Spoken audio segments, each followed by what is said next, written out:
Hadir, Mas David. Siap. Ye. Bikin screenshot.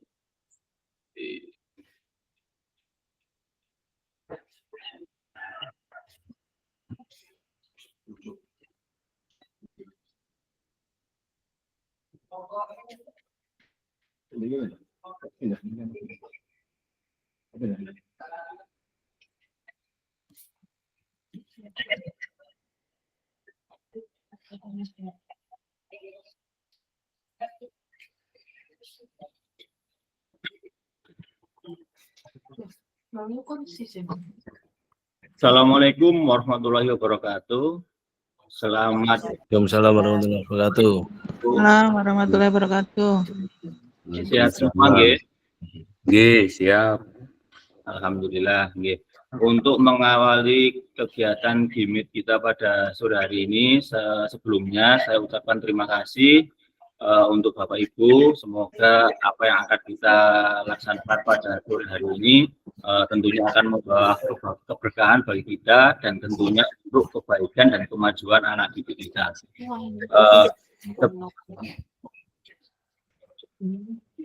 Perlu saya ingatkan, ya, setiap kali kita GIMIT, yang pertama diusahakan kita menyalakan kamera. Yang pertama, yang kedua matikan mikrofon jika tidak diperlukan. Untuk yang ketiga, hadir seutuhnya diusahakan seperti komitmen kita di awal, gitu. Walaupun kita ada kepentingan atau keperluan di luar, diharapkan tetap mengikuti GIMIT walaupun itu menggunakan HP, gitu. Karena ini juga mengaruhi nanti selain keaktifan kita juga presensi kita, gitu. Yang keempat, menghargai waktu bersama. Nah, ini tadi sudah molor 14 menit, oke lah, nopo-nopo. Nah, kalau bisa untuk sebelumnya, ke depannya nanti biar kita mulainya itu 30, paling tidak itu 30 menit atau 15 menit lah sebelum kita mulai. Barangkali nanti ada permasalahan atau kesulitan, nanti kita bisa komunikasi di GIMIT sebelum kita mulai materi. Yang keempat, memaksimalkan fitur chat, ya. Minimal kita menggunakan yang ada di Yumi panjenengan yang di bawah situ. Kalau misalkan jenengan mau bertanya, bisa menggunakan bisa menyalakan mic atau angkat tangan terlebih dahulu sebelum bertanya atau memberi sanggahan kepada temannya. Yang terakhir adalah gangguan. Okay. Gangguan ini kita anggap wajar karena ini hubungannya dengan jaringan. Okay. Jadi kita tidak bisa memastikan kapan jaringan itu baik, kapan jaringan itu buruk, seperti itu. Okay. Tujuan pembelajaran pada sore hari ini yang pertama adalah memahami konsep pembelajaran PJOK yang berpusat pada peserta didik. Yang pertama, yang kedua memahami minat peserta didik sesuai karakter bidang jasmani, sosial, emosional, dan mental sesuai usianya. Yang ketiga, menganalisis studi kasus kegiatan pembelajaran PJOK berdiferensiasi. Itu adalah tujuan pembelajaran pada sore hari ini. Untuk agenda kegiatan sore kita, yang pertama melakukan role play pembelajaran PJOK. Pembelajaran role play nanti sebenarnya nanti ini bisa digunakan untuk Bapak Ibu di rumah, ya, khususnya untuk memberikan pembelajaran pada anak didik kita, tapi ini sifatnya Zoom, tidak secara langsung, ya, jadi tatap maya. Ya. Metode ini berbentuk permainan gerak yang di dalamnya terdapat sistem tujuan, juga melibatkan unsur keceriaan anak. tapi ini menggunakan Zoom meeting. Yang kedua, mengasosiasi aktivitas pembelajaran dengan puzzle aktivitas. Yang ketiga, mencocokkan tabel karakter perkembangan pada siswa usia. Yang keempat, menganalisis kegiatan pembelajaran PJOK berdiferensiasi. Nah, sebelum kita ke materi, ya, bagaimana praktek pembelajaran PJOK yang berpusat pada peserta didik itu. Kita tahu bahwasanya kita sebagai guru PJOK, ya, mungkin Bapak Ibu pernah mendengarkan atau pernah tahu atau mungkin pernah mengikuti BIMTEK, ya, pembelajaran berpusat pada peserta didik itu seperti apa. Nah, monggo Bapak Ibu barangkali yang pernah tahu, berpengalaman atau pernah tahu istilah ini. Monggo Pak, Bapak Ibu. Bagaimana praktek pembelajaran PJOK berpusat pada peserta didik? Monggo Pak, bisa dijawab. Berpusat pada peserta didik itu maksudnya yang berperan aktif adalah siswa. Guru hanya sebagai fasilitator saja. Guru hanya menyampaikan poin tujuan, kemudian anak-anak mencoba menggali sendiri tentang apa yang menjadi tujuan pembelajaran pada materi tersebut. Kalau menurut saya itu, Pak. Jadi yang memang benar-benar bekerja adalah hanya anak-anak. Guru hanya sebagai fasilitator saja. Ya, Pak Roni, monggo Pak Roni, barangkali tidak harus saya ini yang harus aktif ini. Jadi semuanya saya harapkan barangkali mempunyai pemahaman atau memiliki pandangan yang berbeda. Monggo silahkan kita di sini sharing bareng, ya. Tidak ada yang salah di sini Bapak Ibu. Monggo Bapak. Ya, praktek pembelajaran PJOK berpusat pada peserta didik itu dalam hal mungkin bisa memberikan fasilitas yang bisa memfasilitasi pembelajaran yang berkualitas agar partisipasi peserta didik itu lebih baik, lebih aktif di dalam aktivitas jasmani. Terima kasih Pak Roni. Yang lain Bapak Ibu, barangkali menurut pengalaman jenengan, monggo Bapak. Mas Galang, monggo Mas Galang. Pencerahannya Mas Galang. Halo. Bu Ike.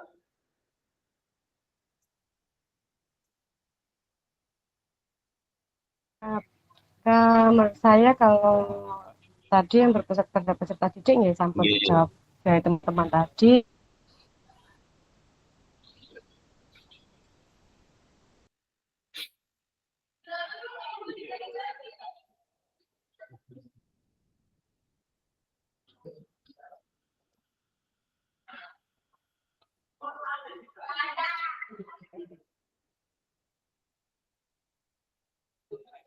Dan seorang guru hanya sebagai pemantik, sehingga siswa atau peserta didiknya yang lebih banyak aktif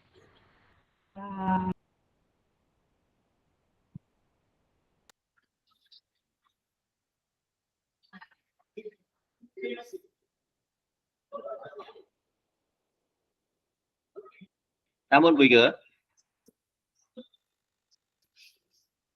Terima kasih Bu Ike. Yang lain.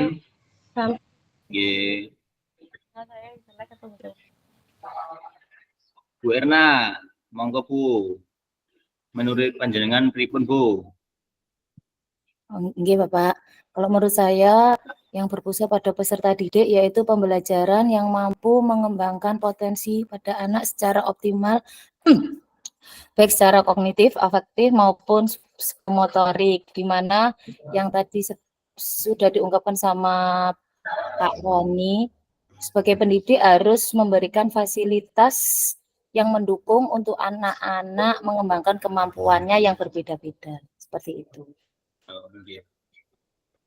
Terima kasih nggih untuk jawaban Pak Roni, Bu Aan, Bu Ike, dan Bu Erna. Memang betul yang perlu digarisbawahi di sini pembelajaran yang berpusat pada peserta didik. Ini sudah jelas nggih, artinya menekankan keterlibatan aktif siswa dalam proses pembelajaran. Seperti itu nggih Bapak Ibu nggih.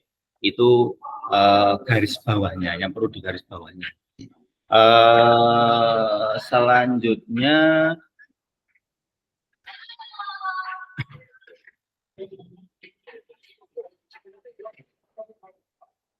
sebelum menjawab pertanyaan, mari bayangkan sejenak beberapa hal yang mungkin terjadi di kelas kita. Di situ ada apakah saat ini kita lebih banyak suara peluit sebagai peringatan gerak, ataukah saat pembelajaran semua gerakan peserta didik harus sesuai perintah atau komando guru. Sebentar, ini nanti pulau kopi, di sini ada video, jenengan buka nggih, di link pulau kirim di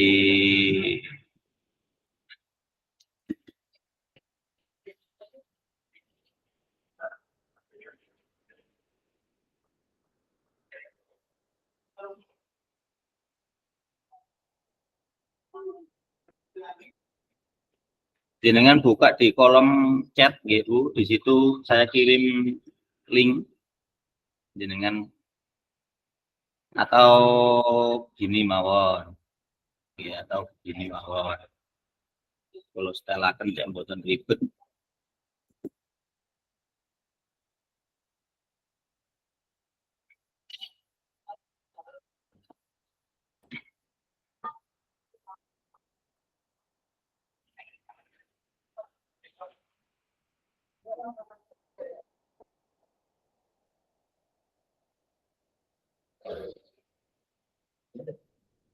Nggih.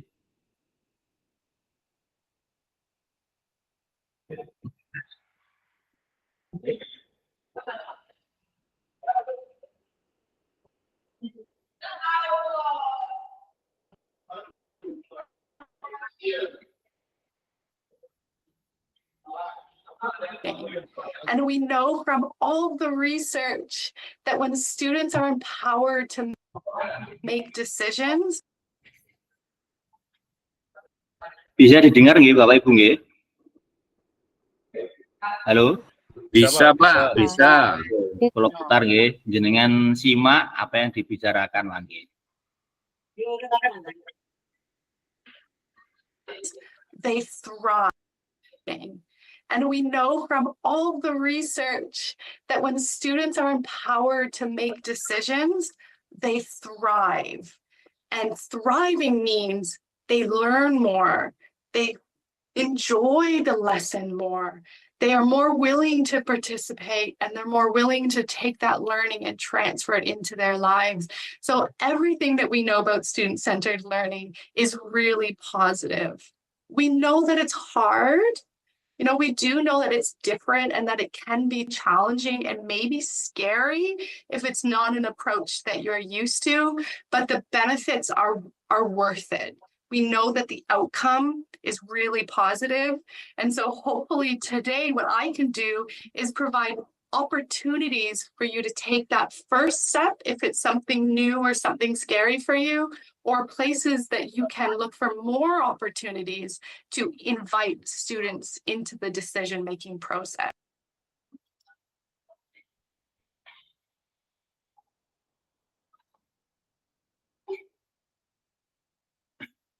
Dari tayangan yang Bapak Ibu tadi simak, di situ ada salah satu video, okay. Di situ ada penelitian Bapak Ibu, proses pembelajaran yang dimana proses pembelajaran itu adalah yang berbasis pada peserta anak didik. Nah, menurut Bapak Ibu,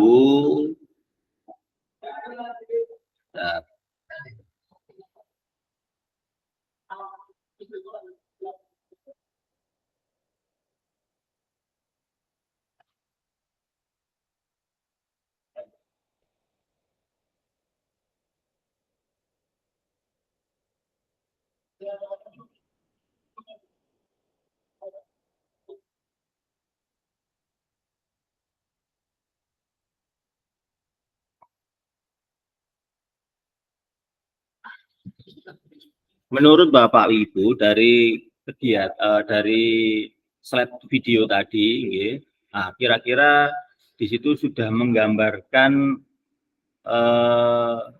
penelitian yang bersifat berpihak ke peserta didik atau belum, nggih, kira-kira?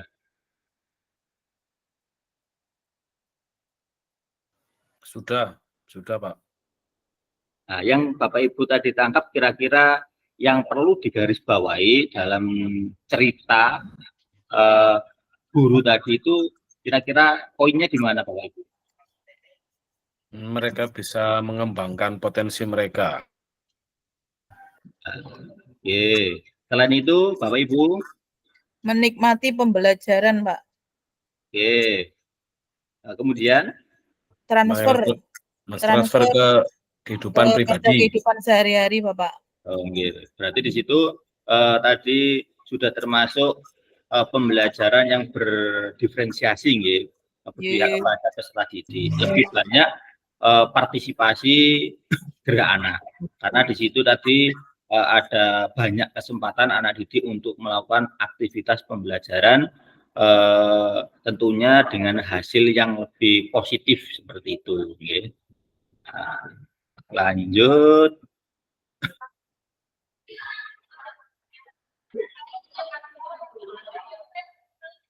Slide berikutnya, ya, Bapak Ibu, kita nanti belajar melakukan aktivitas role play, ya. Karena kalau kita bagi setiap orang berpasangan, nanti khawatirnya waktunya tidak cukup, ya. Sekedar tahu nanti sebenarnya untuk melakukan aktivitas role play ini kita bisa menggunakan gimmick, nanti dibagi menjadi beberapa bor sebetulnya seperti itu. Jadi nanti satu orang melakukan aktivitas jasmani, yang satu mengamati atau menilai, seperti itu. Kira-kira Bapak Ibu ada gambaran enggak ini? Seperti ini, nggih. Kalau kita di lapangan, kalau kita tatap muka kan biasanya kita membagi beberapa kelompok kecil, nggih, atau kelompok berpasangan, teman yang seimbang, seperti itu. Nah, untuk permainan aktivitas role play ini kita bisa gunakan kepada peserta anak didik kita menggunakan pembelajaran melalui Zoom meeting, seperti itu. Nah, jadi nanti anak-anak walaupun kita tetap menggunakan Zoom, tapi anak-anak bisa melakukan aktivitas pembelajaran PJOK melalui virtual tentunya. Yang pertama melakukan aktivitas, yang kedua anak kedua itu mengamati. Jadi nanti gantian seperti itu duanya.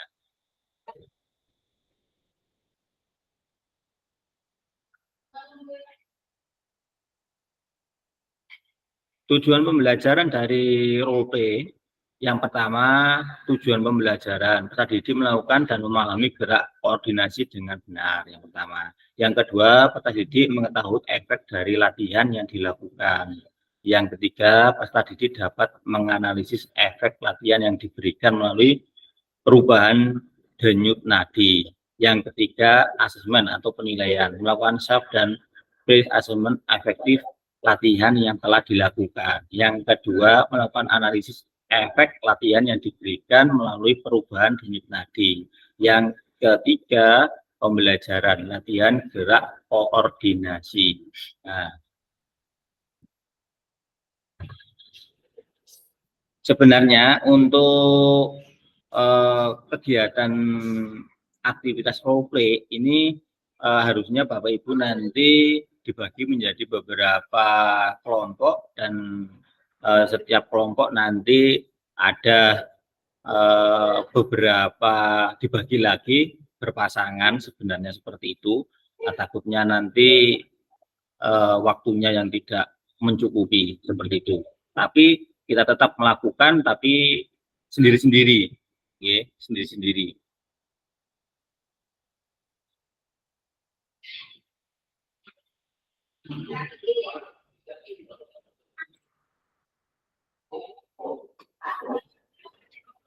Untuk gerakan yang pertama,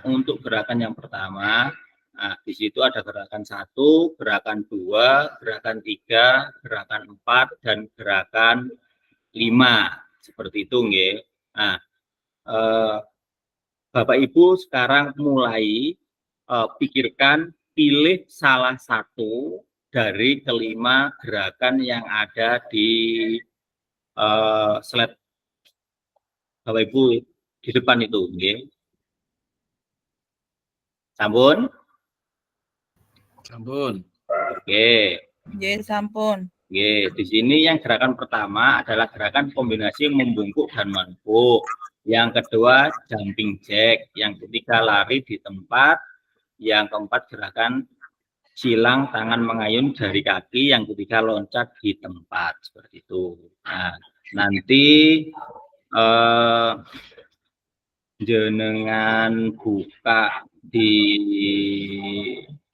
link, ya, jenengan buka di link di sini, kalau kirim di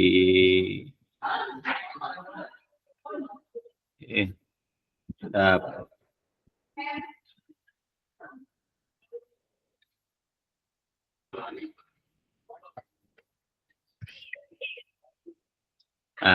jenengan buka di kolom komentar atau kolom chat di situ, jenengan buka, ada Google Docs di situ.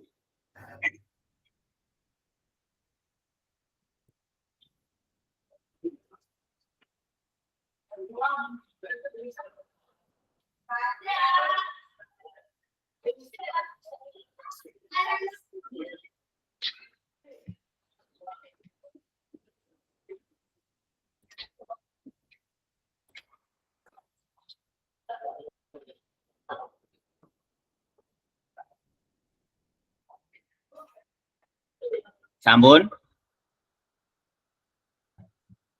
Sudah, Pak. Nah, di nomor 1, nggih, di situ kan ada kolom nomor 1 sampai nomor 15 kalau nggak salah itu, nggih, di bawahnya. Nah, nomor 1 Nggih. di situ Pak Mas Huda.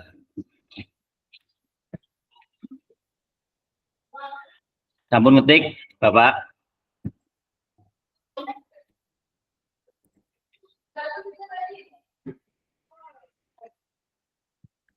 Sampun? Pak Mas Huda? Yang kedua Pak Mualimin. Sampun? Yang ketiga Pak Roni.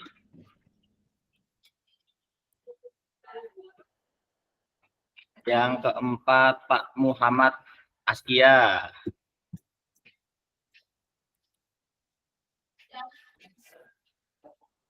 Nomor 5 Mas Galang. Nomor 6 Bu Erna. Nomor 7 Pak Zulham. Nomor 7. Nomor 8 Bu Nola. Nomor 9 Bu Ike. Nomor 10 Bu Aan. Nomor 11 Pak Tri Setyo.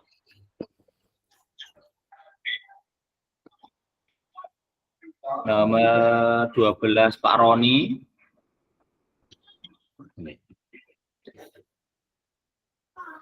Pak Roni. Nomor 13 Pak Dedet, Mas Dedet. Sampun nggih? Bapak Ibu? Nggih. Nah, di situ ada tabel pilihan, jenengan klik di situ, ada 1, 2, 3, 4, 5 gerakan, jenengan klik salah satu.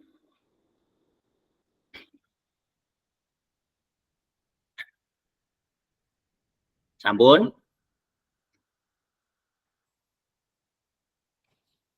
Bapak Ibu? Ampun. Ampun. Oke. Nah, tugas jenengan setelah ini nggih, nah, sesuai dengan gerakan yang Bapak Ibu tadi pilih nggih, jenengan buka open cam nggih, kamera jenengan buka semuanya nggih, biar sama-sama memperhatikan. Jadi ini sengaja tidak saya bagi berpasangan, jadi sama-sama biar lebih cepat ngoten lho nggih ya. Jadi Bapak Ibu nanti mempraktekkan gerakan Bapak Ibu pilih tadi seperti itu. Nah, sebelum Bapak Ibu melakukan aktivitasnya, terlebih dahulu jenengan hitung denyut nadi awal jenengan.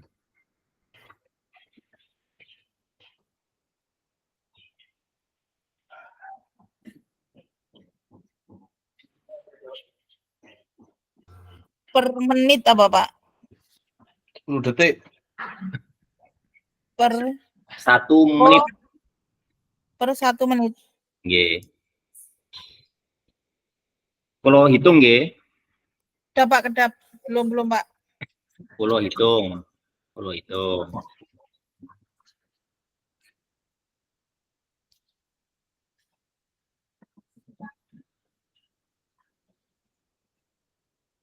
Coba jenengan open cam semua Bapak Ibu nggih, biar kita sama-sama tahu.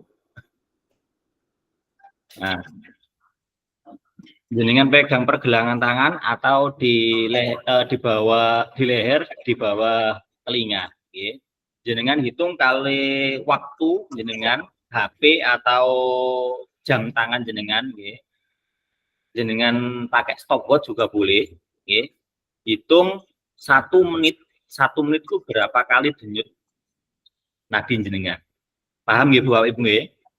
Nah, jenengan siapakan HP atau jam tangan boleh. Sampun? 1 menit nggih.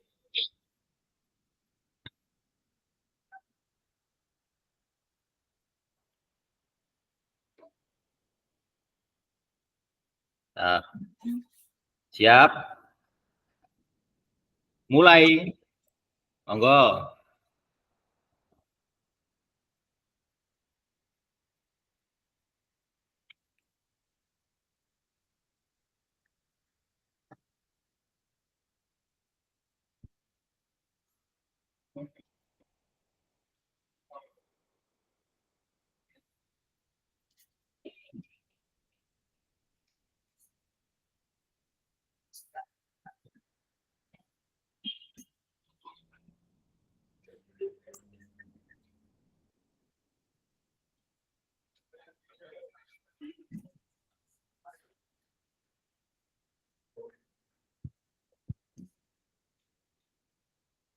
Kalau sudah 1 menit jenengan matikan nggih. Jenengan tulis berapa di situ.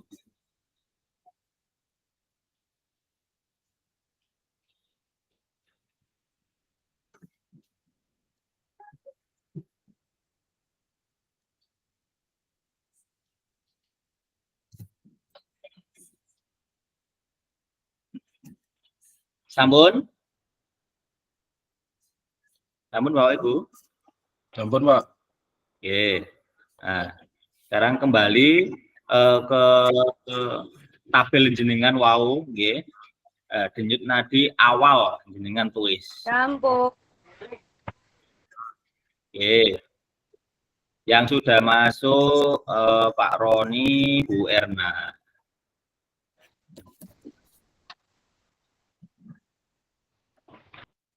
Bu Aan, Apa ini? Pak Mas Huda,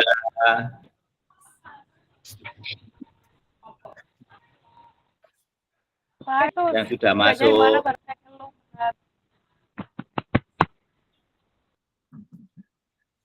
Mas Galang, Sinyalnya jelek. masuk. Oke, jenengan jenengan buka di kolom chat atau kolom komentar di bawah situ ada linknya, jenengan buka di situ Bu. Sampun.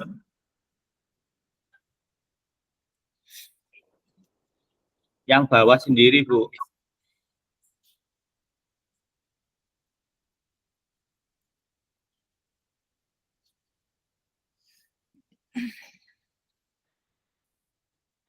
Kan saya barusan karena sinyalnya hilang Pak, jadi keluar otomatis. Nggih, enggak apa-apa. Tidak ada Nggih, mboten napa-napa. safety. Nggih. Nggih.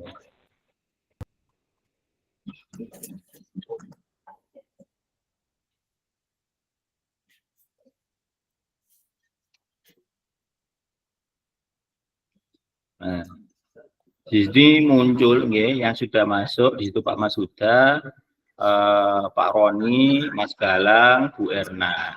Gitu.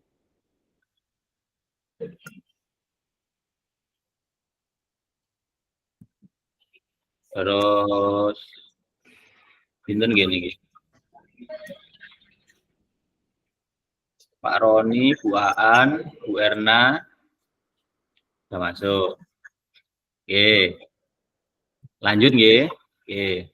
Kita kembali lagi. Nah, sekarang jenengan praktekkan, nggih, berarti jenengan ini bisa berdiri menghadap ke laptop atau HP jenengan nggih Bapak Ibu.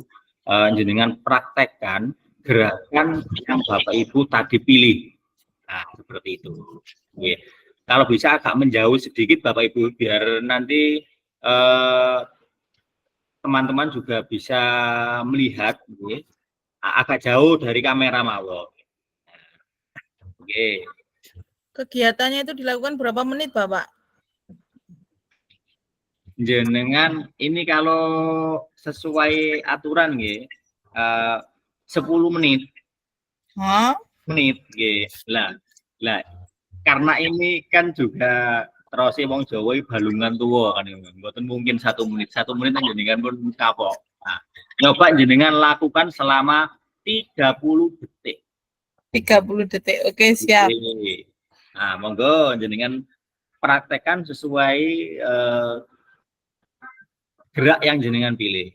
Monggo Bapak Ibu jenengan persiapkan waktunya 30 detik nggih Bapak Ibu. Oke, jenengan hitung sendiri berapa kali. Dapat berapa kali. Nggih, Pak? Nggih. Ini saya kondisi sakit ini. Oh, nggih, Pak, mboten napa-napa, Pak. Nggih. Paling tidak jenengan kan bisa niku, bisa memperhatikan teman-teman nggih, Pak nggih. Ya, siap. Nggih, siap. Nah, Ngapunten Pak, baru datang. nggih, siap. Mas. Siap, nggih. Iki koyoke dilungas cair iki, nek teko puskesmas ngene iki. Aku Mas Pak antri. Ah, nggih. Lah nggih, dilungkas cair. Persyaratan PP gitu. Nah, nggih. Ah. Oke. Mulai dari sekarang Bapak Ibu bisa mempraktekkan gerak yang Bapak Ibu lakukan selama 30 detik. Monggo, silakan. Sekalian dihitung nggih berapa kali.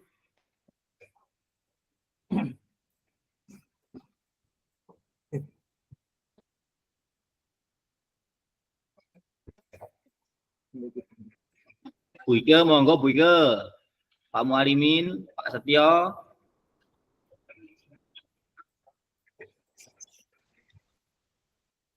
Pak, disuruh apa? Kalau sudah selesai 30 detik, jenengan kembali lagi ke tabel nggih. Di situ jenengan masukkan jenengan hitung lagi denyut nadi jenengan selama 1 menit. Jenengan pegang lagi, jenengan hitung waktunya kira-kira berapa banyak denyut nadi jenengan.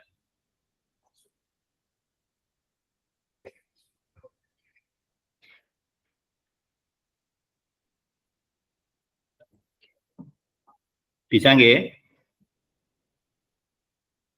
Kula ulangi malih, yang sudah mempraktekkan gerakannya jenengan persiapkan HP ya, atau jam tangannya, jenengan pegang lagi denyut nadinya ya, selama 1 menit. Nah, jenengan tulis di kolom denyut nadi akhir. Nah,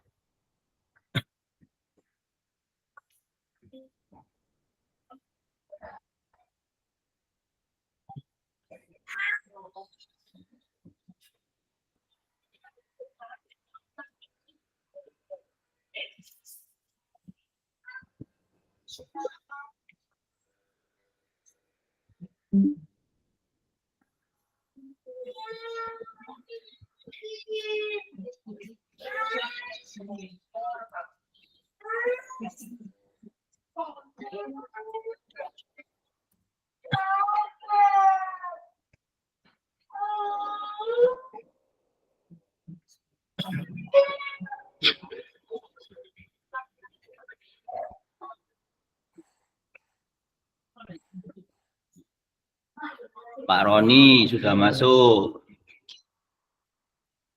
Denyut nadi akhir.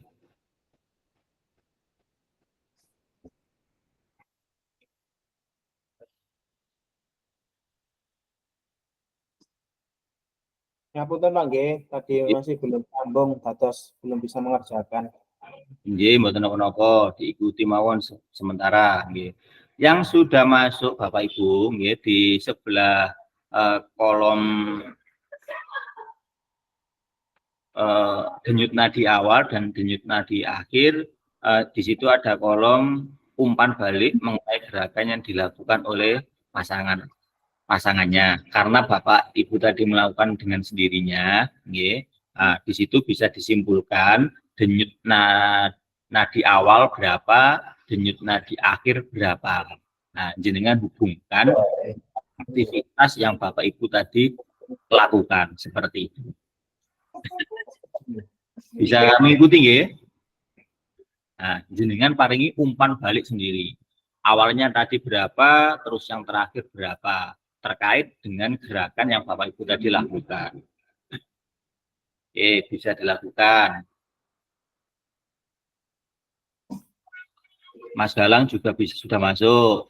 Bisa kasih umpan balik langsung, Mas. Barangkali yang baru datang atau baru bergabung, ya, baru masuk, jenengan buka di kolom chat atau kolom komentar. Link yang paling bawah, jenengan buka di situ, jenengan nanti bisa masuk di tabel role play-nya.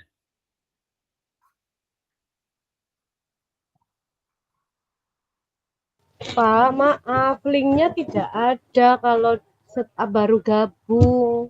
Oh, iya, siap. Ini saya cek nama saja. Enggak Oh, ada. Jadi saya tidak tahu disuruh apa, bergerak ngapain. Nggih. Kalau kirim ulang,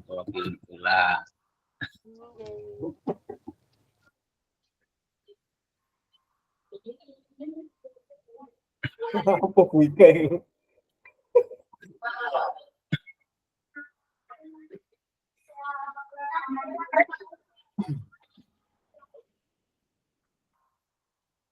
Coba jangan buka.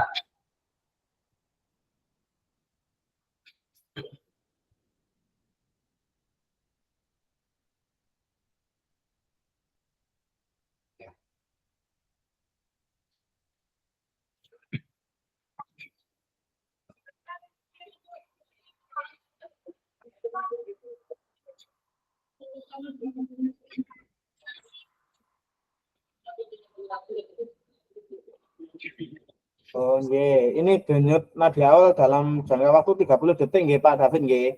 Yang awal lagi. Dan kalau denyut nadi awal niku 1 menit.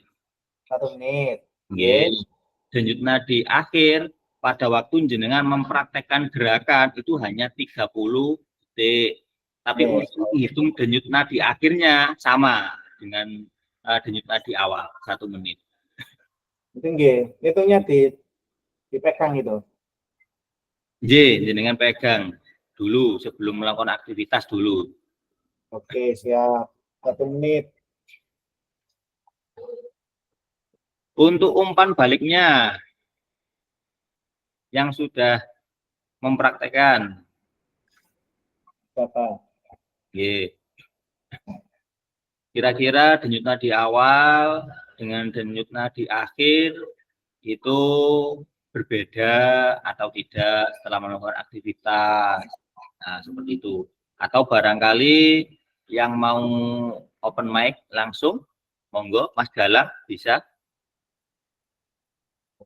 Langsung open mic Mas Galang atau Pak Roni biar mboten ngetik-ngetik, yang mboten terlalu lama. Monggo Mas, eksekusi.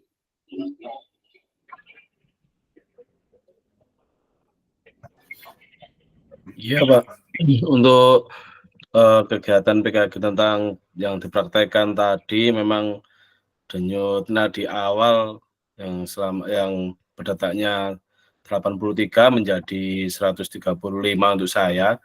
Di sini memang ketika melakukan aktivitas yang capek itu pasti atau berkelanjutan pasti akan bertambah atau detak jantungnya pasti akan bertambah cepat. Dan pasti itu terjadi ketika pembelajaran PJOK. Oke, siap. Mas Galang, tambahannya Mas Galang. Atau yang lain, Ibu. Atau Pak Mas Huda, monggo Pak. Siap, masuk. Mas Galang, monggo siap. Oke. Kalau dari kegiatan yang dilakukan, memang setiap aktivitas fisik itu bisa ditandai dengan meningkatnya denyut nadi, dari denyut nadi awal dan denyut nadi akhir. Dari gerakan-gerakan yang ada, semakin tinggi intensitas gerakannya, itu juga akan berpengaruh pada jumlah denyut nadi yang dihasilkan pasca aktivitas. Nah, itu nanti lanjutannya denyut nadi sebelum kegiatan dan denyut nadi setelah kegiatan nanti bisa menjadi tolok ukur kita tentang kebugaran jasmani siswa. Kalau saya itu, terima kasih. Oke, siap. Ibu sekarang, Bu, bagaimana Bu? Sebelum melakukan kegiatan, denyut nadi saya tadi 65 Bapak. Yes. Tapi setelah melakukan kegiatan sekitar 107. 107. Kebetulan saya tadi memilih nomor 3, yaitu lari di tempat dalam waktu 30 detik. Kegiatan tersebut membutuhkan daya tahan jantung dan paru-paru, Bapak. Jelas itu ada peningkatan sebelum dan sesudah. Kalau kita diam saja, jelas denyut nadi kita ya tidak begitu fluktuatif, tapi ketika kita sudah melakukan kegiatan yang bersifat itu membakar kalori atau apa, yang jelas semuanya akan fluktuatif. Tapi ketika kita tidak melakukan kegiatan yang sifatnya tidak membugarkan, berarti ya denyut nadinya biasa-biasa saja. Bapak. Terima kasih Pak Roni, Mas Galang, dan Bu Aan, G. Oke, Pak. Oke, terima kasih. Memang di sini kita belajar materi ini, G. Perlu kita ketahui bahwasanya untuk normalnya orang dewasa denyut nadi kita normalnya, G, itu kalau orang dewasa sekitar 60 sampai 100 per menit, G. Nah, itu dalam kondisi kita tidak melakukan aktivitas seperti itu. Nah, kalau tadi ada yang 75, ada yang 80, ada yang bahkan 100, mungkin ada yang 100 lebih. Mungkin sebelum melakukan aktivitas tadi, mungkin Bapak Ibu tadi kukuh melayu, tahu apa, lah itu bisa mempengaruhi denyut nadi panjenengan. Nah, kalau kita sudah melakukan aktivitas, dengan aktivitas nomor 1 sampai nomor 5 yang Bapak Ibu tadi pilih, tentunya itu seperti yang disampaikan memang betul, itu bakar kalori, nggih, membutuhkan energi. Jadi pasti ada peningkatan denyut nadi per menitnya, nggih, bahkan lebih dari 100 denyut nadi pada normalnya, seperti itu, nggih.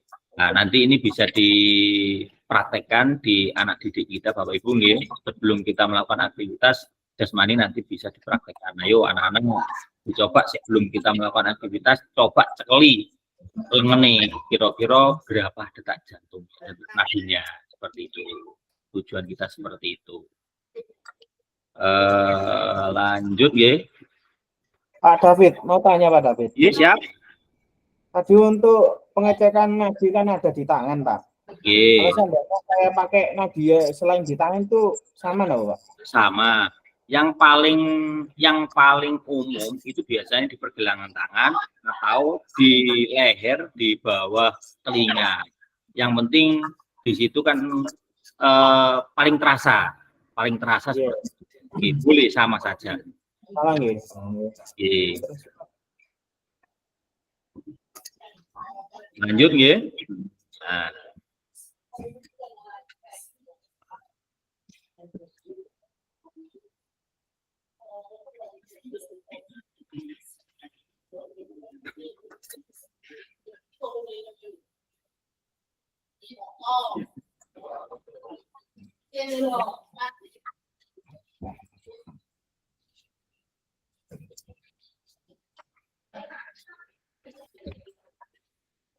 Nah, sekarang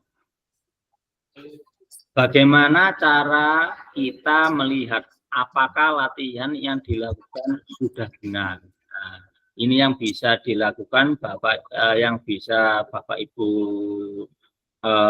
ketahui sendiri, nggih. Kira-kira yang Bapak Ibu tadi lakukan itu gerakannya benar-benar sudah maksimal atau belum? Nah, tentunya itu juga akan mempengaruhi banyaknya denyut nadi Bapak Ibu ini. Nah, kira-kira yang Bapak Ibu lakukan tadi sudah benar atau belum? Nah, bagaimana Bapak Ibu? Insya Allah sudah, Pak. Insya Allah sudah. Tapi belum maksimal, nggih. Ya karena hanya 30 detik, Bapak. Coba Nah, kasih nggih. 1 menit gitu. Nah. Oke, terima kasih. Menurut Bapak atau Ibu, yang mempengaruhi denyut nadi Bapak atau Ibu sebelumnya dan setelah latihan, kira-kira nopo nggih yang mempengaruhi? Monggo langsung awal. Aktivitas atau intensitas gerakan atau latihan. Durasi latihan, nggih. Ya, betul. Dijawab. Nggih. Terima kasih.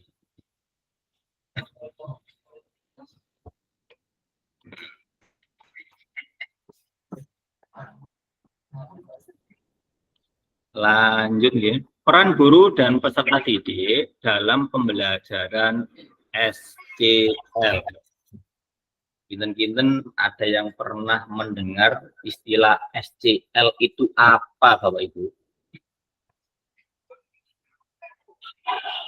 Mas Galang nih jelas pakare.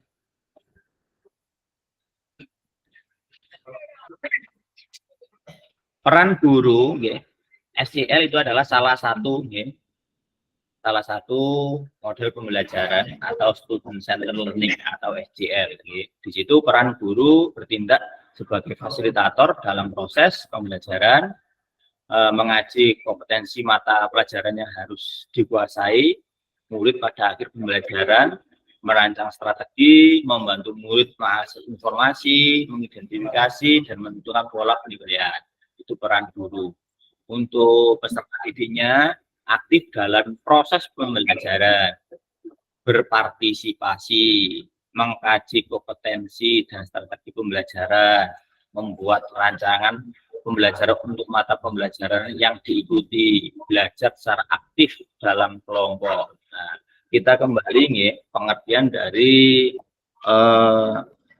SCL itu sendiri, pendekatan pembelajaran yang memposisikan siswa sebagai subjek atau pembelajaran sehingga dituntut untuk lebih aktif dalam proses pembelajaran itu sendiri. Jadi di awal yang disampaikan Bapak Ibu tadi, peran guru kita hanya sebatas fasilitator, memfasilitasi anak didik kita. Ya, untuk prosesnya itu kita serahkan sepenuhnya kepada anak didik kita. Anak didik diharapkan itu aktif dalam proses pembelajaran, memberikan gagasan atau kritik itu sudah sepenuhnya.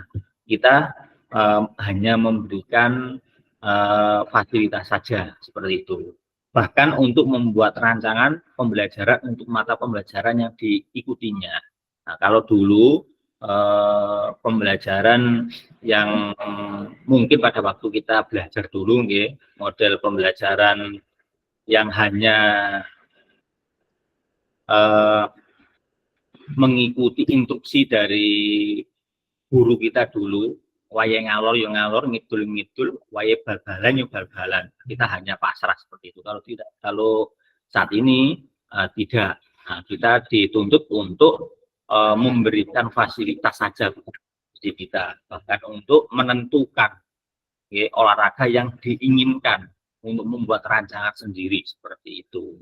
Itu adalah pembelajaran yang berpusat pada peserta didik. Salah satunya adalah SJL. Nah, selain itu ada juga yang lain. Nah, untuk materi kali ini kita membahas SJL dulu.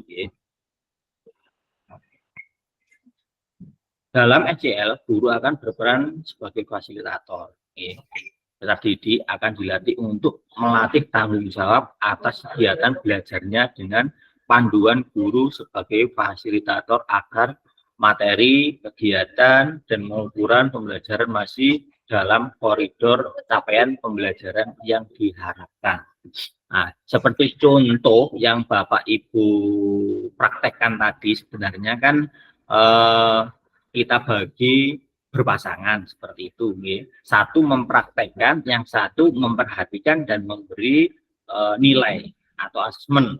Nah, seperti itu. Nah, ini adalah salah satu tujuan atau model pembelajaran dalam SJL seperti itu. Jadi guru memberikan gerak A seperti itu misalkan, atau gerak B seperti itu. Anak-anak satu diperintahkan untuk mau mempraktekkan, yang satu menilai temannya.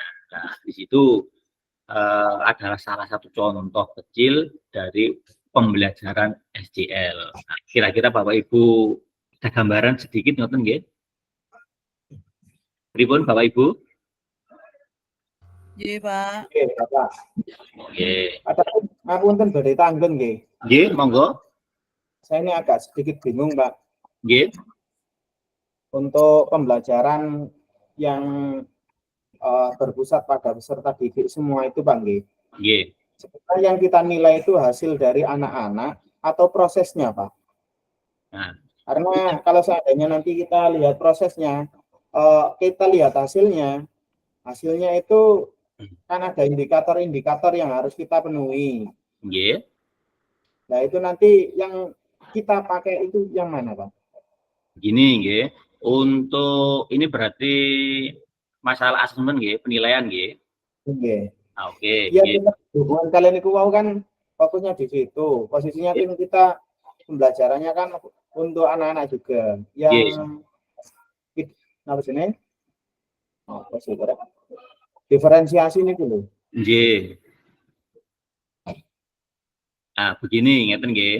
Nah, sebelum kita ke materi, biasanya kan kita menjelaskan nggih. Hari ini materi kita apa? Seperti misalkan contoh bola voli. Di situ kita sudah memberi kalimat pemantik atau kalimat pertanyaan yang nanti akan kita ujikan seperti itu nggih. Jadi kita sudah menyiapkan nilai-nilai yang harus rambu-rambu yang akan dinilai anak didik kita. Maksudnya itu ada form untuk menilai temannya itu loh, Pak. Jadi nanti misalkan kelompok si A dan si B, nanti satu yang mempraktekkan, si B nanti yang menilai temannya seperti itu, iya kan? Oke. Nah, di situ sudah ada form yang kita sediakan. Jadi anak-anak nanti misalkan contoh gerakan menekuk lutut seperti itu. Di situ ada kita kasih poin 1, 2, 3, atau 4 misalkan seperti itu. Dengan kriteria naik 1 itu gerakannya kurang, kalau 2 itu cukup, terus 3 itu baik, seperti itu. Jadi nanti temannya atau anak yang B ini yang menilai temannya ini tinggal memberi centang seperti itu. Jadi nanti kita sebagai guru itu nanti untuk mengambil penilaiannya dilihat dari hasil anak-anak itu sendiri. Jadi seperti itu. Oh, enggak apa-apa, nggih. Bukan apa-apa. Kita kan hanya memberi Kita hanya memantau. ya, nggih. Nggih, Untuk nggih. prosesnya di lapangan itu kita serahkan sepenuhnya pada anak didik kita, seperti itu. Sampai penilaian, Pak, nggih. Jadi kita hanya memberi fasilitas saja. Jadi kita yang menyediakan mungkin mulai perlengkapannya, penilaiannya dan sebagainya itu nanti yang menggunakan anak didik kita, yang menilai temannya sendiri. Jadi nanti gantian seperti itu, Pak. Nggih. Kita menilai prosesnya itu, nggih. Nggih, itu terserah jenengan. Nanti formnya jenengan kira-kira dinilai dari segi keaktifannya atau gerakannya atau pengetahuannya dan sebagainya. Itu terserah jenengan. Jadi nanti anak-anak tinggal memberi centang atau memberi nilai di form yang jenengan berikan kepada anak-anak seperti itu. Kalau dulu kan kita yang menilai sepenuhnya, ngoten nggih, mulai di afektif, kognitif, psikomotornya kita yang menilai. Tapi untuk model pembelajaran SCL ini itu kita serahkan sepenuhnya kepada anak didik kita. Jadi kita hanya memfasilitasi saja seperti itu. Yang untuk kognitifnya, Pak. Nggih. Kalau praktek kan anak-anak bisa menilai dan menilai. Nggih. Anak-anak. Terus untuk kognitifnya nanti sistemnya pripun, Pak? Kalau untuk kognitifnya nanti tetap untuk pertanyaan kita yang menyediakan, nggih, Bapak Ibu. Nah, kita tetap yang menyediakan untuk kognitifnya itu kan anak-anak juga bisa menilai. Nggih. Bisa menilai. Nggih, tetap bisa menilai. Menurut pengetahuan anak-anak itu sendiri. Tapi di akhirnya kan kita tetap memberikan tanggapan. Jawaban yang betul itu seperti ini. Kita hanya menyempurnakan jawaban anak-anak seperti itu. Jadi kita tidak boleh menyalahkan. Siap. Nggih. Terus kira-kira yang paling tepat ini ditaruh di mana, Pak? Penilaian kognitif nih, Pak. Kalau sebenarnya untuk penilaian Bapak Ibu nggih, baik jenengan nilai itu kan ada penilaian kognitif, afektif, psikomotor. Kan untuk pertemuan di materi ini jenengan hanya mau mengambil penilaian kognitif saja, gitu, afektif saja, gitu, terserah. Seperti itu untuk sekarang. Contoh, untuk ujian, untuk ujian. Biasanya kalau sekarang kan ujian tengah semester, ujian akhir semester kan boleh mengadakan, boleh tidak. Nah, kita bisa ambil pada saat nilai itu bisa kita ambil dari anak-anak waktu melakukan aktivitas pembelajaran di lapangan. Jadi jenengan mengambil nilai itu sewaktu-waktu tanpa menunggu waktunya ujian tengah semester atau akhir semester, enggak apa-apa. Jenengan ambil pada waktu proses pembelajaran seperti itu.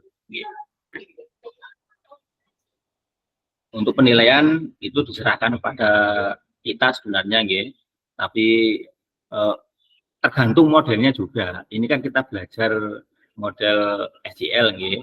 Nah, jadi student center learning kita memposisikan siswa itu sebagai subjek pembelajaran. Jadi mereka diberi keluasan sebebas-bebasnya bahkan untuk memilih materi sendiri, kegiatannya sendiri, okay. Nah, ini diserahkan bahkan menilai temannya sendiri. Ini tugasnya guru saat ini, memfasilitasi anak didik kita. Lanjut, untuk jenis-jenis pembelajaran student center learning yang pernah Ibu atau Bapak praktekkan dalam pembelajaran. Di sini ada macam-macam, ya. Ada small group discussion, role play, discovery learning, self-directed learning, cooperative learning, dan sebagainya. Nah, dari ke-9 jenis pembelajaran tentunya ini tidak serta-merta kita terapkan di lembaga kita. Jadi untuk memilih salah satu dari 9 ini, kita juga selektif dalam memilihnya. Jadi tidak ujuk-ujuk langsung diterapkan, tidak bisa. Kita harus menyesuaikan dengan kondisi keadaan anak didik kita. Nah, kalau tidak salah pernah disampaikan oleh Mas Galang, kalau tidak salah, untuk menentukan model pembelajaran di awal pembelajaran ajaran baru, kita membuat tes awal untuk menentukan kira-kira cocok enggak siswa kita terapkan model seperti ini, ya, untuk menentukan model dari 9 model pembelajaran SCL ini. Jadi tergantung jenengan yang sesuai itu yang mana. Aktivitas 2, karakteristik perkembangan peserta didik. Di sini memahami karakteristik dan minat anak. Di situ ada sosial, ada jasmani, emosional, dan mental. Di situ ada tahap-tahapannya. Cocokkan karakteristik berikut. Yang pertama, kalau baca jenengan sesuaikan tahunnya. Kira-kira cocok yang mana? Berjalan, berlari, merangkak, memanjat, melompat, menendang, menarik, melempar, dan memukul bola. Kira-kira ini bidang jasmani, sosial, emosional, atau mental, Bapak Ibu? Jasmani. Nah, untuk belajar di tahap ini, itu biasanya usia berapa, 0 sampai 2. Usia? 0 sampai 2, Pak. 2 tahun. Oke. Ya. Untuk yang kedua, anak-anak pada usia ini mulai mengembangkan rasa diri mereka sendiri dan belajar untuk memahami perasaan orang lain. Masuk apa nih? Emosional. Gitu. Insya Allah. Sosial. Rasa diri. Sosial.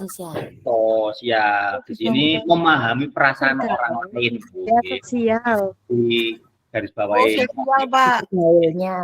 Di usia berapa, Bapak Ibu? Di usia berapa? 3 sampai 4. Ya, sosial. Bergaul itu 5 sampai 6, Pak. 5 sampai 6. 5 sampai 6. 5 sampai 6. Berarti ini berapa nih? Bisa bergaul, masih ego. Berarti usia TK nih. 5 sampai 6. Iya, 5 sampai 6 itu TK. Betul. Mereka mulai mengalami emosi yang lebih intens seperti kemarahan, kesedihan, dan kecemburuan.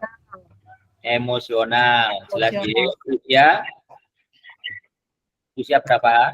6 sampai 12. Yang terakhir mulai belajar untuk memahami dan mengelola emosi adalah mental. Usia 6 sampai 18. 12 sampai 18. 16 sampai 2. 12 sampai 18. 12 sampai 18, Pak.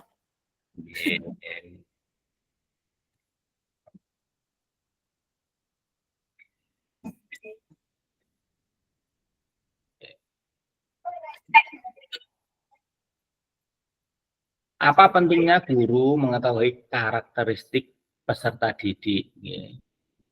Student Center Learning mengisyaratkan guru hendaknya mempertimbangkan karakter peserta didik dan menyuruh program pembelajaran yang berpusat pada peserta didik. Nah, dari pertanyaan pemantik yang pertama, menurut Bapak Ibu, kira-kira pentingnya mengetahui karakteristik peserta didik itu bagaimana? Menurut jenengan Bapak Ibu, monggo. Mungkin yang berpengalaman di sekolahnya bisa bercerita. Apa pentingnya guru mengetahui karakteristik peserta didik?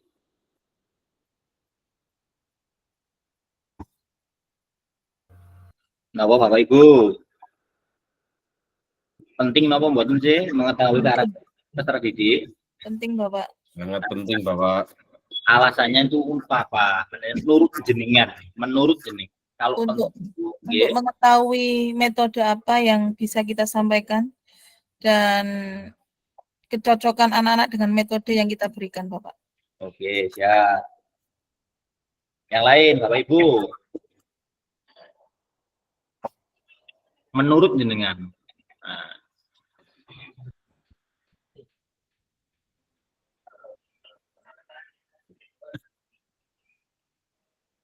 Bu Ike? Ya, memang harus bisa dengan mengetahui karakternya peserta didik, kita akhirnya bisa juga bisa mengembangkan. Jadi tidak krik-krik gitu loh Pak. Misalnya kita ngajar, tapi siswanya nggak nyambung.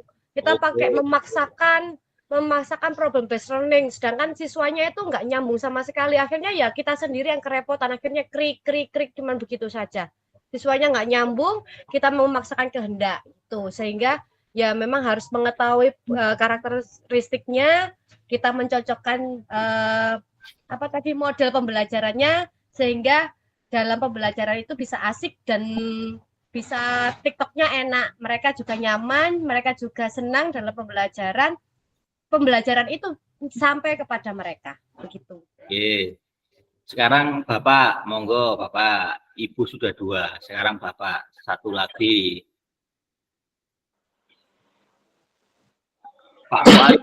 Pak Mualimin, monggo Pak, bisa diberi pencerahan Bapak. Mau menengahin kok nanti tinggal turu ya. Ibu-ibu hari ini ku hari ibu kok ya. Asli Pak, ya, Pak David. Jenengan nunjuk itu jadinya saya melek Pak. Ya. Oke, siap. Hari ini harinya ibu. Ibu yang paling aktif hari ini. Sekarang Bapak yang aktif ini. Ya, Pak David. Oke, monggo. Baru datang, mohon maaf. Tadi tugasnya enggak bisa mengerjakan karena bawa HP. Oke. Pentingnya guru mengetahui karakteristik peserta didik. Itu memang harus Pak ya, karena apa, kita bisa mengetahui kemampuan anak, kita mengetahui apa kapasitasnya, kemampuan anak. Kadang kita itu sudah memberi contoh, anak itu sulit bergerak. Nah, kita dekati apa permasalahannya gitu. Seperti itu Pak David, mohon maaf. Oke, terima kasih. Satu lagi, yang Bapak satu lagi.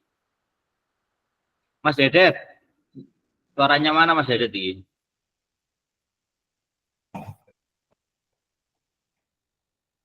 Loh, turu ini. Iki polai kan senengane bantal. Oke, terima kasih nggih untuk jawaban yang disampaikan Bu An, Bu Ida dan Pak Mualimin nggih. Perlu kita garis bawahi jawabannya hampir sama yang disampaikan tadi nggih. Di sini penting nggih, memang penting untuk mengetahui karakteristik peserta didik kita dengan tujuan yaitu menentukan metode atau model pembelajaran kira-kira yang sesuai dengan anak didik kita. Kalau kita tidak melakukan observasi di awal pembelajaran, tentunya kita tidak bisa menentukan model pembelajaran itu sendiri.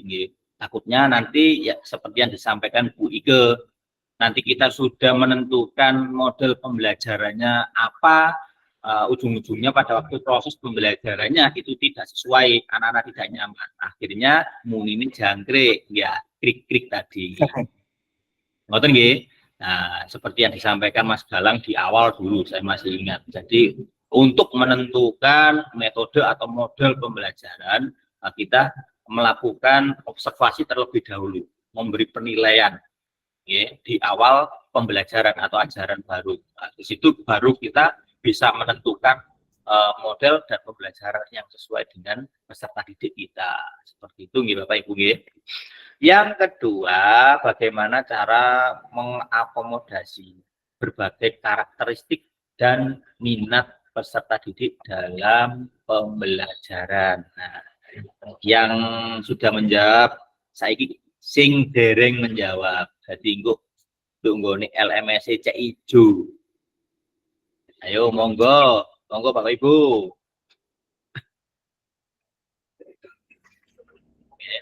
Bagaimana cara mengakomodasi? Di situ salah satunya dengan pembelajaran berdiferensiasi. Nah, bagaimana menurut Bapak Ibu? Monggo pengalaman Ibu, monggo diceritakan terkait akomodasi. Nah, monggo Pak Roni, siap. Bagaimana cara mengakomodasi berbagai karakteristik dan minat peserta didik dalam pembelajaran. Di sini mungkin di pengalaman saya dalam mengajar tentunya tidak hanya memakai satu metode. Misalnya dalam di kelas fase A, mungkin fase kelas 1-2 bisa menggunakan berbagai gambar atau menggunakan tayangan-tayangan LCD dalam menyampaikan pembelajaran. Jadi mereka lebih senang, lebih paham bagaimana cara melakukannya. Jadi bisa dibantu menggunakan tadi pembelajaran menggunakan LCD dan visual, kayak visual lah. Jadi mereka bisa mengikuti pembelajaran itu dengan senang. Ampun Bapak. Oke, terima kasih. Sinten malih yang mau berbagi pengalamannya terkait mengakomodasi berbagai karakteristik. Nah, tentunya setiap anak didik pasti mempunyai karakteristik sifat itu pasti berbeda-beda. Lah, bagaimana cara kita mengakomodasi hal seperti itu dalam pembelajaran supaya anak-anak itu tetap senang, aktif dalam mengikuti pembelajarannya. Bagaimana menurut saya Pak David? Oke, siap. Monggo Pak. Yang selama ini saya terapkan, mohon maaf jika nanti ada kesalahan Bapak. Dalam proses pembelajaran PJOK, karena yang kita gunakan sekarang adalah kurikulum merdeka, semuanya berpusat pada peserta didik, maka hal yang kita lakukan salah satunya adalah kita melakukan pembelajaran berdiferensiasi.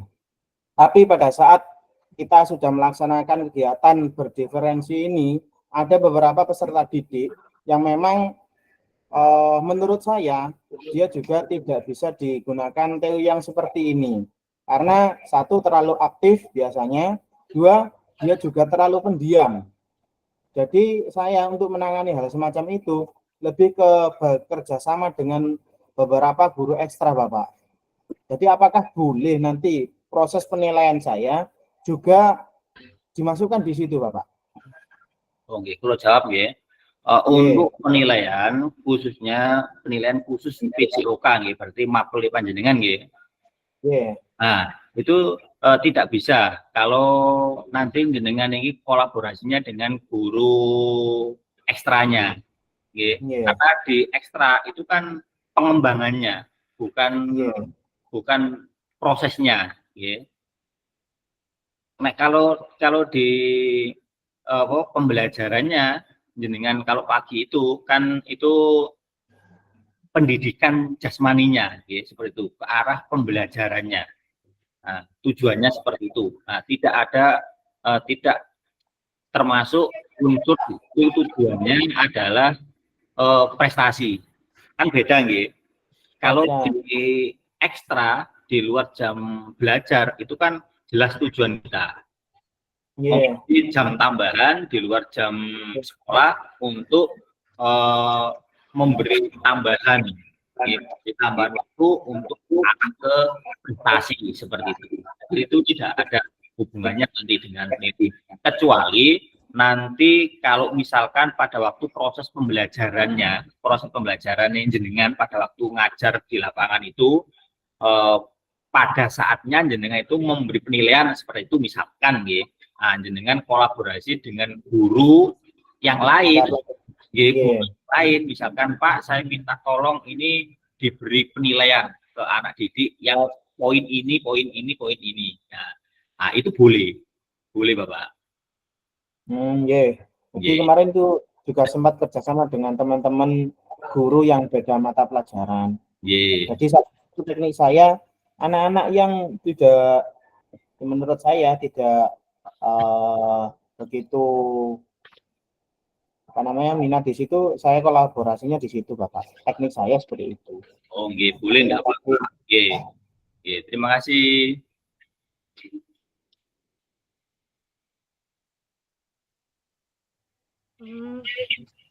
Saya, Pak, ini kan yang saya keluhkan waktu itu ya, terkait diferensiasi yang saya tidak bisa benar-benar maksimal menurut saya, karena memang karakter anak yang berbeda, yang satunya mungkin visual, yang satunya dengan gerak kinestetik, atau yang satunya dengan auditory.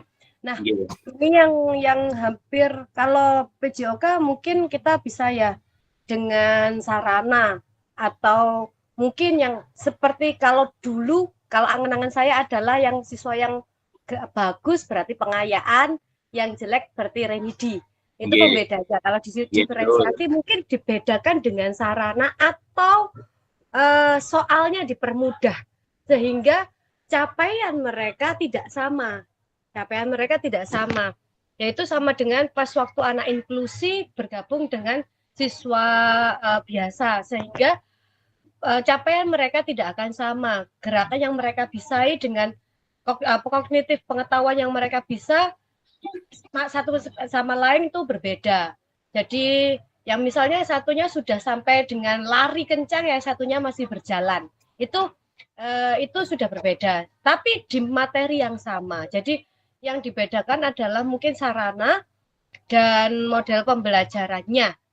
Jadi itu pembedanya untuk saya mengakomodasi diferensiasi di saya. Gitu, terima kasih Bu Ike. Memang betul, untuk penilaiannya memang untuk anak yang normal dengan anak yang berkebutuhan khusus ini memang tidak materi sama yang disampaikan Ibu, betul, materi yang sama, tapi untuk kapasitas pemberian tugas geraknya tentunya ini berbeda, tentunya berbeda, harus dibedakan.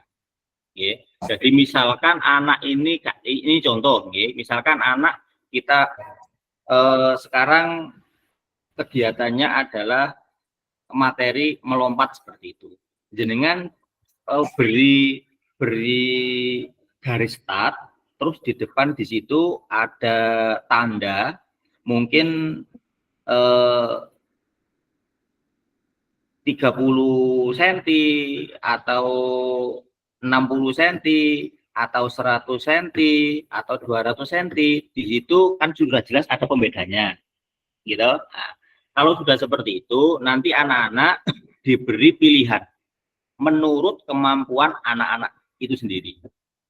Nah, jelas anak-anak ini kan nanti yang merasa dirinya ini mampu, tentunya dia akan memilih jarak yang panjang. Kalau anak ini yang kiranya tidak begitu mampu, mungkin stucknya di paling rendah seperti itu. Tapi bukan itu yang kita nilai, jaraknya bukan itu, nggih. Yang kita nilai itu jangan di pencapaian anak itu. Jadi yang kita nilai adalah prosesnya, bagaimana anak itu melakukan aktivitas itu, dengan ambil di situ. Tentunya memang beda anak yang normal dengan anak yang berkebutuhan khusus, tapi kita tetap memberi nilai yang sama sesuai dengan kemampuan anak itu sendiri, seperti itu, Ibu.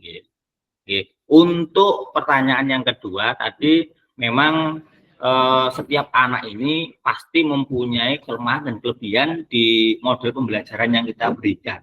Nah, kalau misalkan anak itu mampunya menggunakan auditori atau audiovisual atau metode gambar dan sebagainya, itu pasti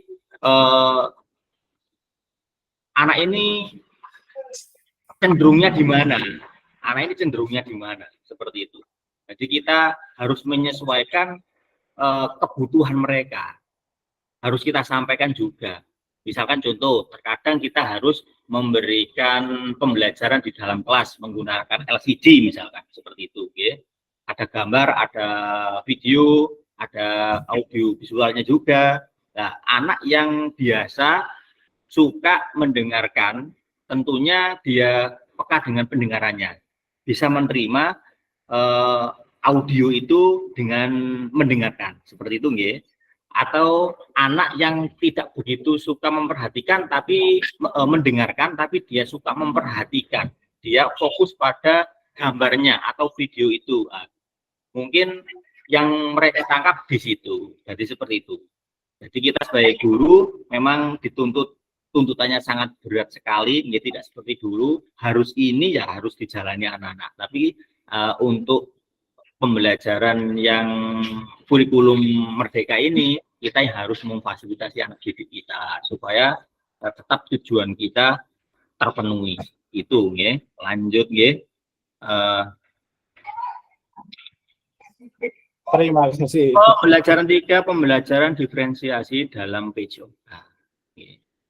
Pembelajaran berdiferensiasi adalah usaha guru untuk menyesuaikan pembelajaran di kelas untuk memenuhi kebutuhan belajar individu murid. Niki terose Tomlinson. Nah, jadi Indonesia itu tiron wong iki ngoten kira-kira.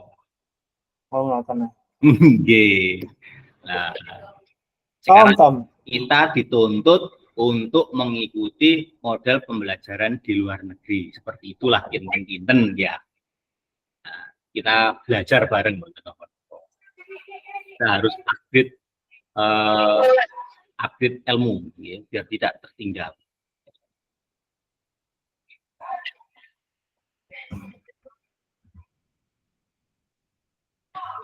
Adakah kendala yang Bapak atau Ibu alami dalam melakukan strategi pembelajaran berdiferensiasi dalam pembelajaran PJOK?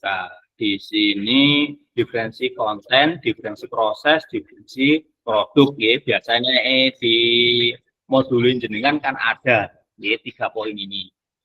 Diferensi konten itu diferensi merujuk pada strategi, membedakan pengorganisasi dan format penyampaian konten. Yang kedua, diferensiasi proses, merujuk pada strategi, pembedaan proses yang harus dijalani oleh peserta didik. Yang ketiga, diferensi produk, merujuk pada strategi, membedakan produk hasil belajar murid. Nah, berkaitan dengan 3 poin ini, kira-kira adakah dari 3 poin yang menurut Bapak atau Ibu alami dalam melakukan strategi pembelajaran berdiferensiasi? Nah, mungkin ada yang langsung open mic atau PR, monggo Bapak Ibu.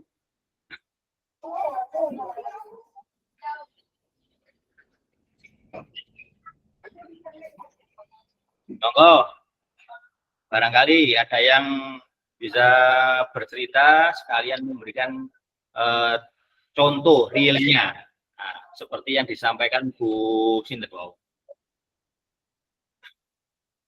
Aan, nggih. Atau Bu Ike wau sing jawab wau. Bu Ike, Pak. Oh, nggih, Bu Ike. Nah, yang memberikan contoh wau lho di Bu sekolahnya. Ike. Oh, nggih. Nah, contoh jenengan Bu, contoh realnya jenengan proses mengajarin jenengan yang menggunakan model pembelajaran berdiferensiasi. Ya. Gimana Pak? Contoh ya Pak ya? Ye. Contoh hari ini saja.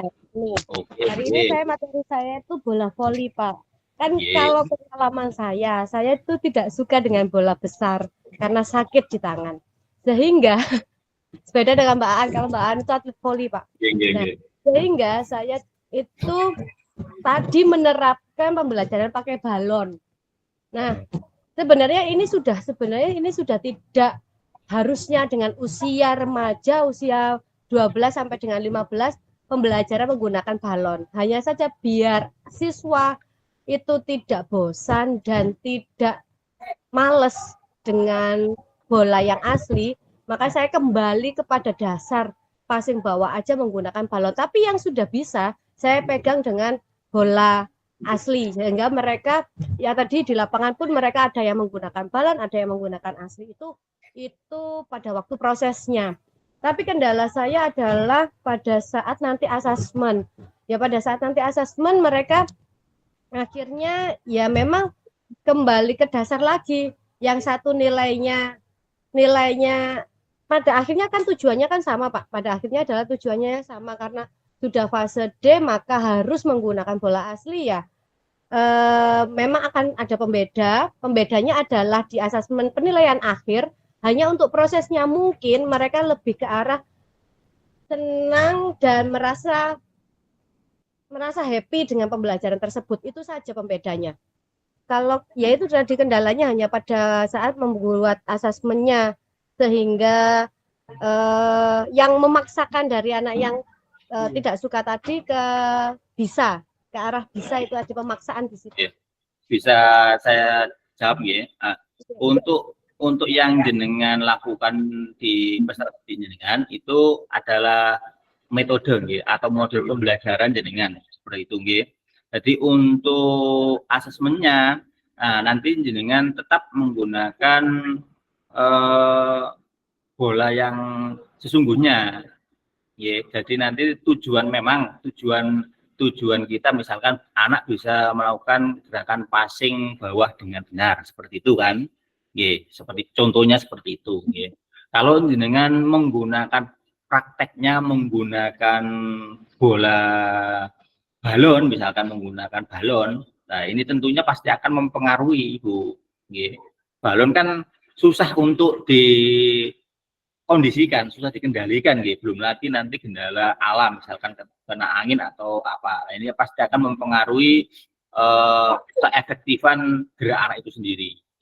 Kalau Ibu menggunakan model atau metode supaya anak-anak ini kondusif, suka, aktif dalam prosesnya pembelajaran itu, boleh dengan masukkan di aktivitas nilai yang afektifnya bisa. Tapi untuk yang psikomotornya, kalau bisa itu menggunakan bola yang sebenarnya. Jadi nanti lebih mengena seperti itu. Kalau menurut saya, barangkali teman-teman yang lain punya masukan, monggo. Bapak Ibu. Kalau saya lempar cakram, Bapak. Cakram itu saya modifikasi dari selang. Selang itu dengan ukuran yang sedemikian hingga tidak jadi pas di telapaknya tangan anak-anak. Kebanyakan anak perempuan itu sulit untuk memutar arah cakram. Dengan media yang saya modifikasi, anak-anak dengan membuat sendiri dari rumah. Paling tidak hal itu yang pertama, tujuan saya yang pertama itu untuk pengenalan cakram. Saya kira anak-anak sudah tahu tentang cakram. Oh, ternyata cakram itu bentuknya seperti ini. Di sekolah itu bentuknya seperti ini. Kalau kita buat di rumah itu kira-kira beginilah. Akhirnya mereka tuh tahu.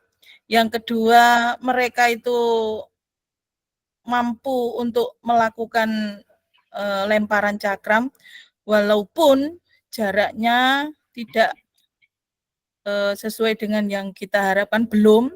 Tapi yang kebanyakan kalau anak laki-laki itu semuanya bisa, kalau anak perempuan itu masih sangat sulit, apalagi cara memutar cakramnya kalau menggunakan cakram yang sesungguhnya biasanya itu terkendalanya karena berat jari kelingkingnya itu sulit untuk menggerakkan cakram untuk berputar, Bapak, untuk anak-anak.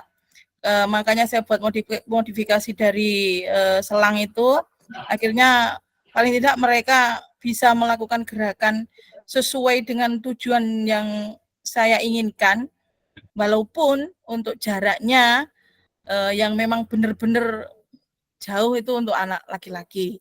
Untuk anak-anak yang perempuan masih belum memenuhi target yang saya inginkan. Oh, kalau saya itu, Pak. Oh, nggih.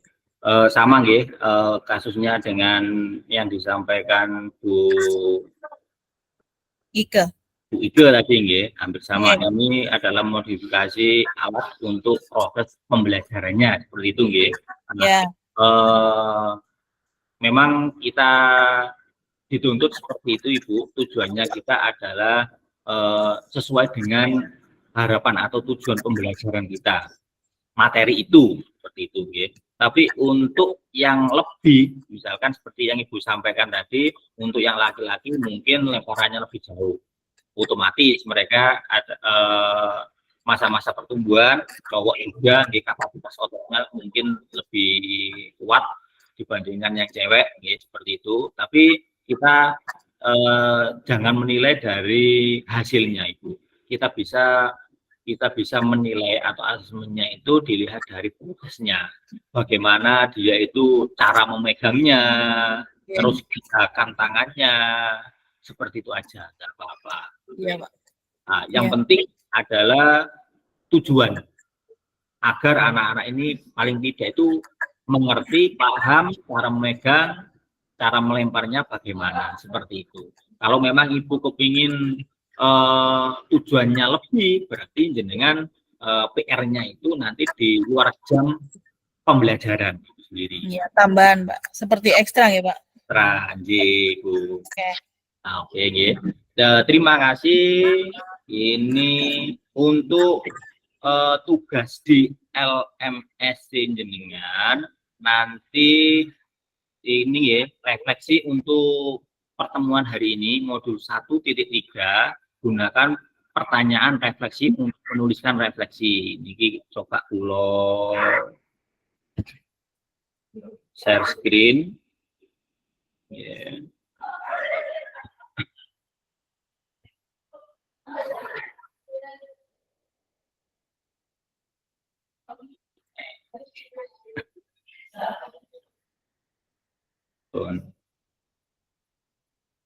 Nah, jenengan mangke buka di LMS jenengan nggih. Di sini kan ada elaborasi isi ya. 1.3.B.3.1 ya. Harusnya untuk sebelum Gimit pada sore hari ini tadi, ya, harusnya jenengan sudah membuka modulnya 1.3, ya, 1.3A sampai 1.3B, ya. Nah, baru terakhir itu ketemu niki 1.3 B.3.1. Di sini nanti jenengan buka, ya, elaborasi isi. Nah, ya, asinkron, di situ ada 4 pertanyaan, kelihatan Ibu, Bapak? Kelihatan. Ini 1 sampai 4. Nah, jenengan scroll seperti ini, di bawahnya nanti ada tulis jawaban. Nah, jenengan tulis jawabannya jenengan di sini, di kolom tulis jawaban seperti ini. Okay. Nah, harusnya ini itu sebelum kegiatan hari ini. Okay. Tapi tidak apa-apa. Nanti setelah kegiatan ini kita jenengan buka mangke nggih, jenengan buka nanti kerjakan di rumah. Terus kemudian jenengan lanjut di 13C3 nggih. Lanjut lagi, klik lagi. Selanjutnya refleksi. Nah, ini tugas tugas yang kedua. Kalau yang tadi itu harusnya sebelum gimit sudah dikerjakan. Nggih Bapak Ibu nggih. Nggih, Pak, nggih. 1.3.B.3 tadi. Nah, untuk yang 1.3.D.3 itu setelah kita belajar pada sore hari ini.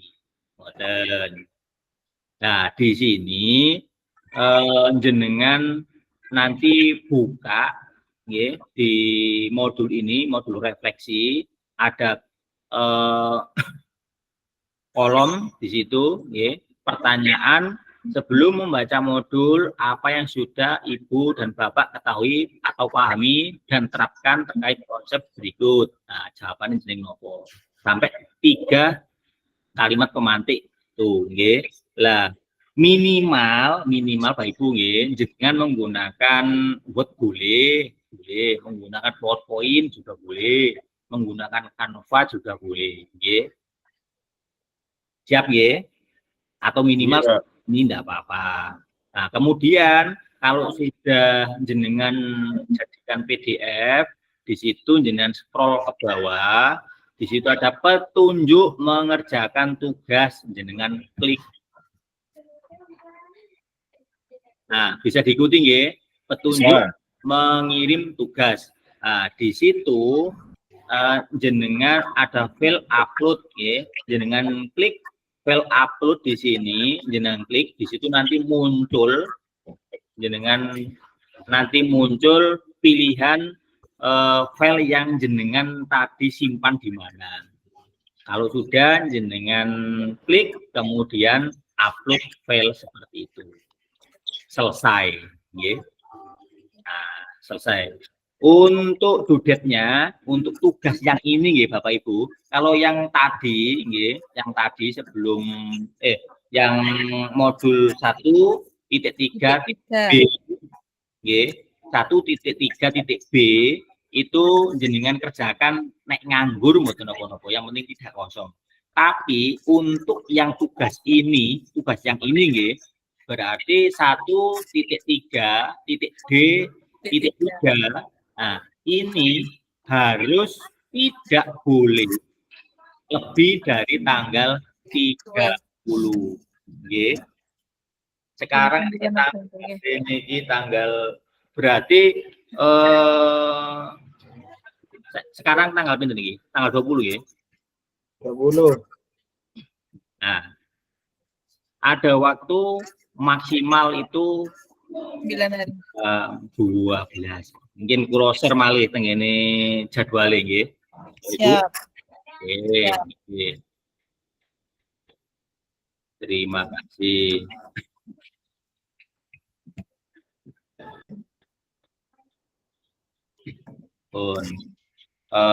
Terima kasih Bapak Ibu nggih untuk pertemuan di sesi 3 pada sore hari ini. Kurang lebihnya saya mohon maaf yang sebesar-besarnya. Untuk hari ini terima kasih, kelas kita agak sudah aktif nggih, seperti itu. Saya harapkan untuk kedepannya nanti Bapak Ibu bisa lebih aktif lagi nggih, seperti itu. Karena di sini tidak ada yang lebih tidak bisa atau lebih bisa nggih. Di sini kita sama-sama belajarnya nggih. Jadi pengalaman yang Ibu Bapak alami di sekolah bisa kita diskusikan di forum ini, barangkali ada teman-teman yang lebih paham atau lebih menguasai materi, nanti kita bisa sama-sama belajar seperti itu nggih. Nah, terima kasih untuk pertemuan hari ini. Saya ucapkan terima kasih dan assalamualaikum warahmatullahi wabarakatuh. Selamat sore. Waalaikumsalam warahmatullahi wabarakatuh. Waalaikumsalam warahmatullahi wabarakatuh. Waalaikumsalam warahmatullahi wabarakatuh. Nah,